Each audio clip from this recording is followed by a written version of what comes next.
Friends, आज हम GSAT नवंबर 2023 का कॉमर्स का जो पेपर है उस पेपर को हम सॉल्व करेंगे। तो सबसे पहले जीसेट के एग्जामिनेशन के अंदर पेपर 1 में 50 क्वेश्चन आते हैं और पेपर 2 में 100 क्वेश्चन आते हैं। तो हम क्वेश्चन वाइज हम सॉल्व करते हैं। तो सबसे पहले जो फर्स्ट क्वेश्चन है हमारा वो है find out the natural obstacles to the international trade from the following. अब नीचे नामाથી आंतरराष्ट्रीय व्यापाરમાં કુદરતી અવરોધો શોધો. તો सबका कौन से ऑब्स्टेकल है? Tariff, transportation cost, qualitative restriction and monetary restriction. So here answer is option number B. Next है हमारा consumer protection act 2019 provide for the central authority which is held by. ગ્રાહક સુરક્ષા અધિનિયમ 2019 કેન્દ્રીય સત્તા માટે પ્રદાન કરે છે જેનું નેતૃત્વ ખાલી જગ્યા કરે છે. તો નેતૃત્વ જે છે એ ચીફ કમિશનર કરે છે. તો answer is here option number B. the job of translating target customer require into a working prototype is held by a set of method refers to is. કાર્યકારી પ્રોટોકોલમાં લક્ષ્ય ગ્રાહકની જરૂરિયાતોનું ભાષાંતર કરવાનું કામ પદ્ધતિઓના સમૂહ દ્વારા મદદ કરવામાં આવે છે જેનો ઉલ્લેખમાં આવે છે qualitative function of deployment. So option number A is the answer. Next है what are the three interpersonal role of manager? अब मैनेजर के थ्री इंटरपर्सनल रोल कौन से हो गए? तो ऑप्शन नंबर सी जो है फिगर हेड, लीडर और लाइजन, ये जो है तीन वो रोल रहेंगे. Question number 5, revolving capital is also known as. तो रिवॉल्विंग कैपिटल को क्या कहेंगे हम? Working capital. Option number A is the our answer. Which of the following has the some main medium and mode. आपको इसका main medium और mode हमें find करना है. तो सबसे पहले जो सबसे ज्यादा दिया है वो मोड. मीन के लिए आपको एवरेज फाइंड करना है और मीडियम के लिए n+1 डिवाइड बाय 2 जो है वो आपको करना है. तो यहाँ पर जो आंसर है option number 4 is the our answer. उसके बाद है કોપીરાઇટમાં ખાલી જગ્યાનો સમાવેશ થતો નથી. તો ઓપ્શન નંબર એ છે ભારતમાં પ્રથમ વખત પ્રકાશિત કરેલી કૃતિ. એક ભારતીય નાગરિક દ્વારા ભારતની બહાર પ્રથમ વખત પ્રકાશિત કૃતિ. રાજ્યના હેતુ માટે કૃતિનું પુનઃમુદ્રણ. એક સાદૃત્વ કૃતિ. તો ઓપ્શન નંબર जो सी है reproduction of work for the purpose of the state. तो यहाँ पर जो ऑप्शन नंबर सी है वो हमारा आंसर है. अब question number 8, a memorandum of association may not include. Memorandum of association में क्या इंक्लूड नहीं होता? तो लिस्ट ऑफ क्रेडिटर जो है वो इंक्लूड नहीं होता. ऑप्शन नंबर डी जो है वो हमारा आंसर है. यूपीआई लिमिटेड, यूपीआई को क्या कहेंगे? Unified payment interface. स्टूडेंट याद रखना यूपीआई का full form unified payment interface. अब question number 10, full form of CBDT. और सीबीडीटी का फुल फॉर्म है central bank deposit digital currency. Option number B is the our answer. Central bank digital currency. Dash is the index of Japan. अब Japan के index का नाम है Nikki. Option number B जो है वो हमारा आंसर है. Question number 12, Atul and Bimal share profit in the ratio of 3:2. They admitted Chirag with 1:5 ratio in the profit, which has get the equally from Atul and Binal. What is the new profit ratio? अब अतुल और Binal partner है और चिराग को उन्होंने inter किया है. तो आपका जो आंसर रहेगा ऑप्शन नंबर ए जो है वो नया रेशियो है. उसके बाद है for calculating of primary deficit of the country. One of the following is deducted from capital deficit. कौन सा डिडक्ट होगा? तो इंटरेस्ट पेमेंट जो है ऑप्शन नंबर डी आपका आंसर रहेगा, वो डिडक्ट होगा.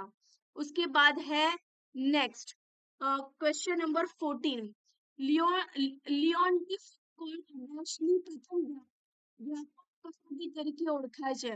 तो वो जो है वो हिचरीज और कोहली की जो थियरी है उसमें लियोनटिफिक पैराडॉक्स को कंपैरेटिव टेस्ट माना जाता है. उसके बाद है क्वेश्चन नंबर 15. 15 में जो है सेक्शन 10 जो है वो है ग्रेजुएटी, यानी ऑप्शन नंबर 1 का जो आंसर है वो ग्रेजुएटी. तो जो आंसर रहेगा. उसके बाद है सेक्शन नंबर 1030, यानी 1030 जो है हाउस रेंट प्रॉपर्टी के लिए है, यानी डी और बी है, तो option number D is the our answer. उसके बाद है नेक्स्ट हम देखते हैं what is the Frank Gleeber work most noted for.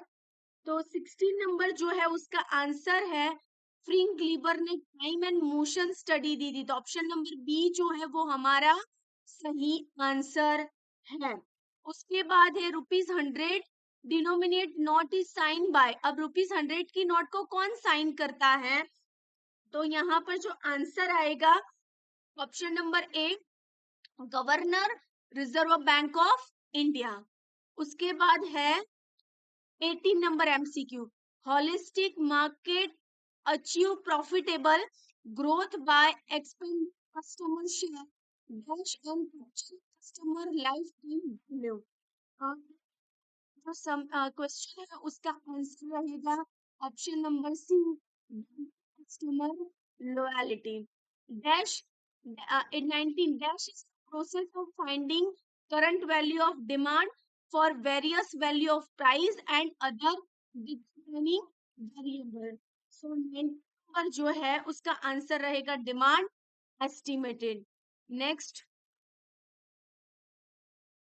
which one of the following is not a reason for adopting penetration pricing policy. નીચેનામાંથી કયું બજાર પ્રવેશ કિંમત વ્યૂહરચના આપવાનું કારણ નથી? Product has high price elasticity and initial stage. The product is accepted by large number of customer. Economic of large scale production availability to firm when the buyer are not able to compare the value of unit. So here answer is option number D. उसके बाद है a pattern is granted for.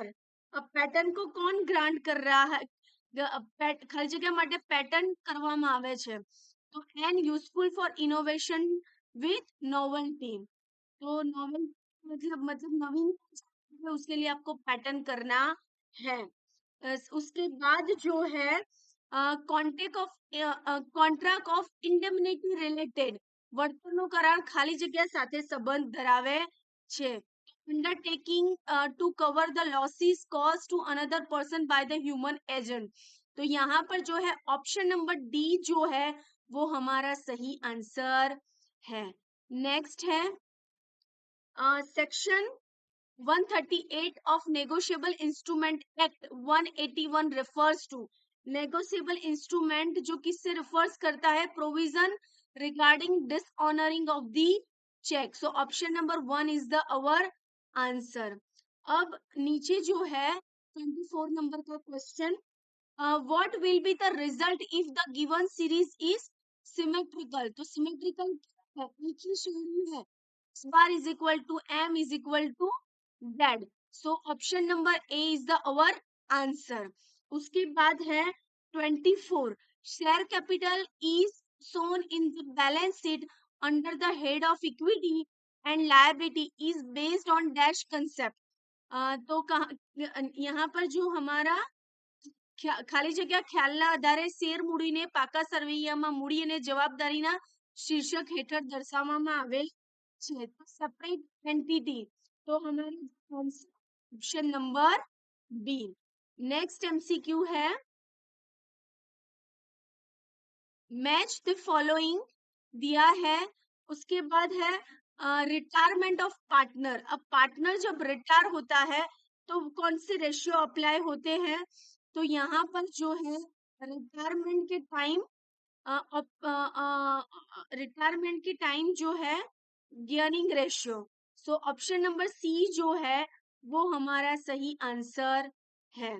उसके बाद जो है Indian financial system which one of the following is not regulatory institute. Regulatory institute कौन सी नहीं है? सेबी, आरबीआई और ईडे है। सीआईबीएल वो रेगुलेटरी इंस्टीट्यूट नहीं है। Banking regulation act is passed in the year 1949 में वो पास हुआ था। तो option number B is the our answer. उसके बाद है next systematic assessment of the firm activity having social impact is called. अब आप सोसाइटी के लिए काम करोगे तो आपका सोशल ऑडिट होगा। तो option number B is the right answer. उसके बाद है next Which one of the following is not a driver of globalization? Globalization के लिए कौन सा ड्राइवर नहीं है? पॉपुलेशन ग्रोथ जो है वो ग्लोबलाइजेशन के लिए नहीं देखा जाता। तो option number D is the right answer. उसके बाद है what is a succession plan. अब सक्सेशन प्लान क्या है? a formal process of planning to fill a role that will become a vacant. So option number B जो है वो सही आंसर है। What is the law? What is the term of power derived from the status of position in the organization? વ્યવસ્થાતંત્રમાં પદ અને હોદ્દો મેળવવા માટે સત્તા આપે છે. તો કાયદેસર છે એ આપે છે. તો option number B is the our answer. Option number B is the our answer. Next, one of the following is not an essential feature of a contract. Contract na essential features kaya nathi. The contract must be in written form only. So option number B is the correct answer. उसके बाद है next question. What theory is built around the principle of people make choice regarding how to behave based on the value and belief? So expectancy is our correct answer. Option number B is the हमारा सही answer है. Income Tax Act 1961 comes into force with the effect of Income Tax Act जो है 1st April 1962 को आया था. तो option number D is the our correct answer. Investment example of revenue receipt यानी ऑप्शन नंबर सी जो है वो हमारा सही आंसर है. उसके बाद है next dash reserve are also term as a free reserve. Free reserve किसे कहेंगे? Definitely general reserve is a free reserve. So option number C is the correct answer. उसके बाद है next the purchasing department buy office supply and routine basis from the pre approve list of supplier. This type of purchase is include as. क्या include होगा उसमें? तो strategic रिबाय यानी फिर से आपको परचेज करना है. तो option number B is the our answer. उसके बाद है 39 नंबर का answer question. How do you describe a work group that comprise work with the designated task and distance line manager? તો તમે કાર્ય જૂથનું વર્ણન કેવી રીતે કરો છો જેમાં સીમાંકિત કાર્ય અને દૂરના લાઈન મેનેજરોનો સમાવેશ થાય છે? तो यहाँ पर आप इंडिपेंडेंटली काम करोगे तो definitely you can include to the all line. So answer is option number B. One of the following has never been the governor of Reserve Bank of India. Reserve Bank of India का governor कौन नहीं बना था? मोरारजी देसाई थे वो reserve Bank of India के governor नहीं बने थे. तो ऑप्शन नंबर बी जो है वो हमारा सही आंसर है. Which institute set up financial inclusion fund and financial technological fund? तो यहाँ जो है option number governor of India, NABARD and RBI is the our correct answer. उसके बाद है next, which one of the following is a not a part of foreign direct investment?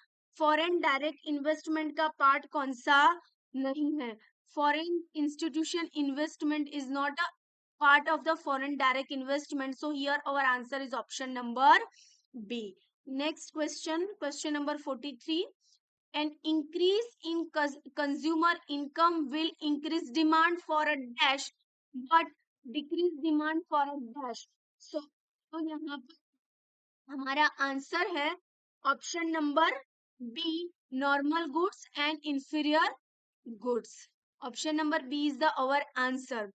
In the context of production cost, what is the relationship between the average variable cost and average total cost? So here our answer is again option number B, average total cost is always greater than the average variable cost. General journal is also known as, સામાન્ય રોજમેળને ખાલી જગ્યા કહેવામાં આવે છે, તો સામાન્ય રોજમેળને journal proper કહેવામાં આવે છે, तो option number A is the our answer. उसके बाद वाला जो क्वेश्चन है, fundamental accounting assumption are, fundamental accounting assumption है क्या? तो going concern concept, consistency and accrual है, यानी ऑप्शन नंबर ए जो है वो हमारा सही आंसर है। उसके बाद है what is the skewness for a normal distribution, skewness का नॉर्मल डिस्ट्रीब्यूशन क्या था? तो option number A is the our right answer. उसके बाद according to dash the market value of share is equal to the present value of future stream of डिवाइडेड। तो ये concept किसने दिया था? ये गॉर्डन ने कंसेप्ट दिया था। तो option number B is the correct answer. उसके बाद है next, what is the full form of NASDAQ? NASDAQ का फुल फॉर्म है क्या? National association of securities dealers automated quotation, यानी ये जो है नास्डेक का फुल फॉर्म है। Option number B is the right answer. one of the basic condition for the determining residential status is the period of stay in the current financial year is day for। तो कितने day stay करेगा? तो यहाँ पर option number B 182 day है, तो वो हमारा सही आंसर है। उसके बाद है 51 का question, leave and cash received during service by the government or non-government employees, so वो फुल्ली उनके लिए टैक्सेबल रहेगा। ऑप्शन नंबर सी जो है वो हमारा सही आंसर है। Next, identify sales of a certain goods for the following. तो option number A, mister X auctions his the painting to the bidder quoting the highest amount. Option number A जो है वो हमारा सही आंसर है। उसके बाद जो है doctrine of caveat emptor refers to seller responsible to make the verification of product he is selling। तो ऑप्शन नंबर ए जो है वो हमारा सही आंसर है। Sorry friend, option number B जो है वो हमारा सही आंसर है, ऑप्शन नंबर ए नहीं है। उसके बाद है flat money means, flat money है क्या? The currency is backed by government guarantee. So यहाँ पर ऑप्शन नंबर बी जो है वो सही आंसर है। उसके बाद जो है next, commercial paper can be issue for a maturity between a minimum of dash dash and maximum up to dash year for the date of issue। अब कॉमर्शियल दिनों के लिए इश्यू करेंगे, तो यहाँ पर जो 7 और 1, तो ऑप्शन नंबर 1 जो है वो सही आंसर है। नेक्स्ट है, which one of the following is not a characteristic of bureaucratic organization? Bureaucratic organisation में ऑप्शन नंबर डी जो चेंज है वो सही आंसर है, तो हमारा आंसर रहेगा option number D. which type of organization are purchased frequently, immediately and with minimum effort by the consumer? so convenient goods जो है वो सही आंसर है। तो option number D is our correct answer. उसके बाद जो है brand dash is the value endowed to product and services. अब ब्रांड वैल्यू जो है वो उसमें इक्विटी होना चाहिए, समानता होनी चाहिए। Option number B is the correct answer. उसके बाद है what is the term for the rule of thumb types of basic is decision making. अब डिसीजन मेकिंग का रूल ऑफ थंब जो है वो हॉरिस्टियस ने दिया है, तो वो ऑप्शन नंबर डी जो है वो सही आंसर है। उसके बाद का जो क्वेश्चन है dash is not a credit rating agency.